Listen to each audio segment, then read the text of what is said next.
Unfortunately, the majority of our public do not welcome your visit because they're angry over Iraq, they're angry over Abu Ghraib. Are you bothered by what Irish people think? Listen, I hope the Irish people understand the great values of our country. And if they think that a few soldiers represents the entirety of America, they don't really understand America then. There's been great ties between Ireland and America, and got a lot of Irish Americans here that are very proud of their heritage and their country. But you know, they must not understand. If they're angry over Abu Ghraib, if they say this is what America represents, they don't understand our country, because we don't represent that. We're a compassionate country. We're a strong country. We'll defend ourselves, but we help people, and we've helped the Irish, and we'll continue to do so. We've got a good relationship with Ireland. And they're angry over Iraq as well, and particularly the continuing death toll there. Well, I can understand that. People don't like war, but what they should be angry about is the fact that there was a brutal dictator there that had destroyed lives and put them in mass graves and had torture rooms. Listen, I wish they could have seen the 7 men that came to see me in the Oval Office. They had their right hands cut off by Saddam Hussein because the currency had devalued when he was the leader. See? And guess what happened? And Americans saw the fact that they had their hands cut off and crosses or X's carved in their forehead, and he flew them to America, and they came to my office with a new hand, grateful for the generosity of America, and with Saddam Hussein's brutality in their mind. Now, look, Saddam Hussein had used weapons of mass destruction against his own people, against the neighborhood. He was a brutal dictator who posed a threat.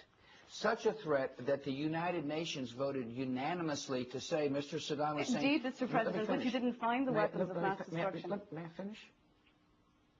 He said, the United Nations said, disarm or face serious consequences. That's what the United Nations said. And guess what? He didn't disarm. He didn't disclose his arms. And therefore, he faced serious consequences. But we have found the capacity for him to make a weapon. See, he had the capacity to make weapons. He was dangerous. And no one can argue that the world is better off with Saddam Hussein, if Saddam Hussein were in power. But, Mr. President, the world is a more dangerous place today. I don't know whether you can see that or not. There are terrorist bombings every single day. It's now a daily event. It wasn't like that 2 years ago. What was it like September the 11th, 2001? There was a relative calm. But if your response to Iraq is considered... Let me finish, please. Please. You ask the questions, and I'll answer them if you don't mind.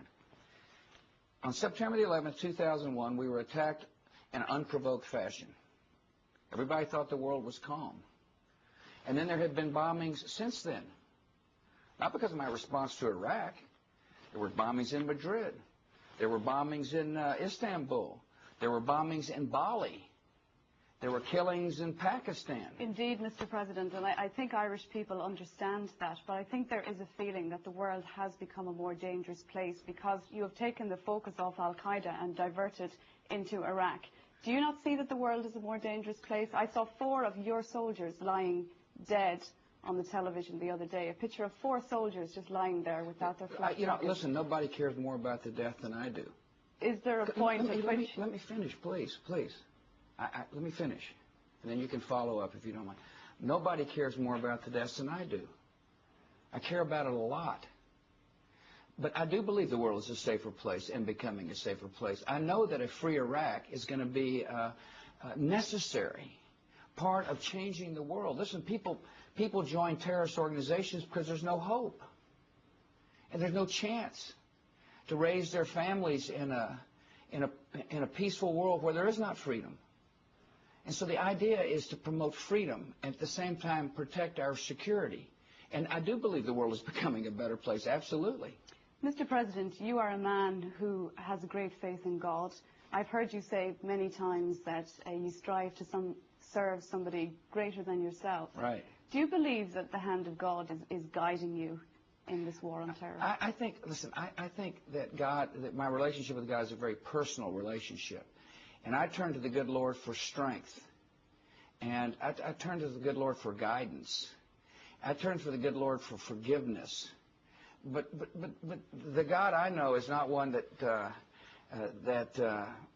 God I know is one that promotes peace and freedom.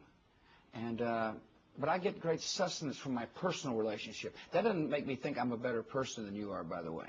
Because one of the great admonitions in the good book is, don't try to take a speck out of your eye if I got a log in my own.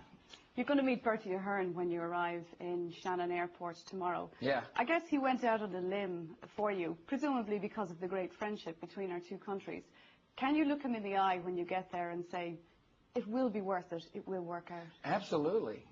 I wouldn't be doing this. I wouldn't have made the decisions I did if I didn't think the world would be better. Of course. But I'm not going to put people in harm's way or young if I didn't think the world would be better. Why is it that let me finish. And so, yes, I can turn to my friend Bertie Ahern and say, thank you. Thanks for helping. And I appreciate it very much. And there'll be other challenges, by the way. Why is it that others don't understand what you're about?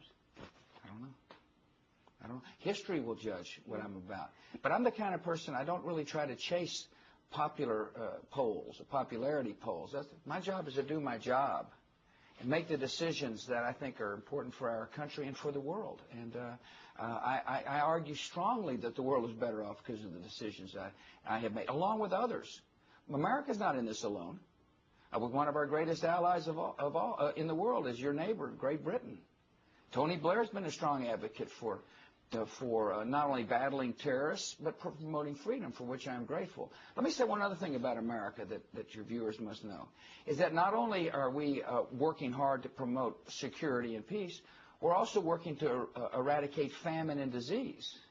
There's no more generous country on the face of the earth than the United States of America when it comes to fighting HIV/AIDS. As a matter of fact, it was my initiative that asked Congress to spend $15 billion over 5 years to battle this pandemic, and we're following through on it. And no other country in the world feeds more of the hungry than the United States. And so we're a compassionate nation. Mr. President, I know your time is tight. Can I move you on to Europe? Are you satisfied that you are getting enough help in Iraq from European countries? You have come together, you are more friendly now, but they're not really stepping up to the plate with help, are they?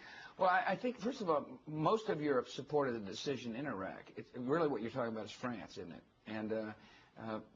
And they didn't agree with my decision. They did vote for the UN Security Council resolution that said, disclose, disarm, or face serious consequences. We just had a difference of opinion about when you say something, do you mean it?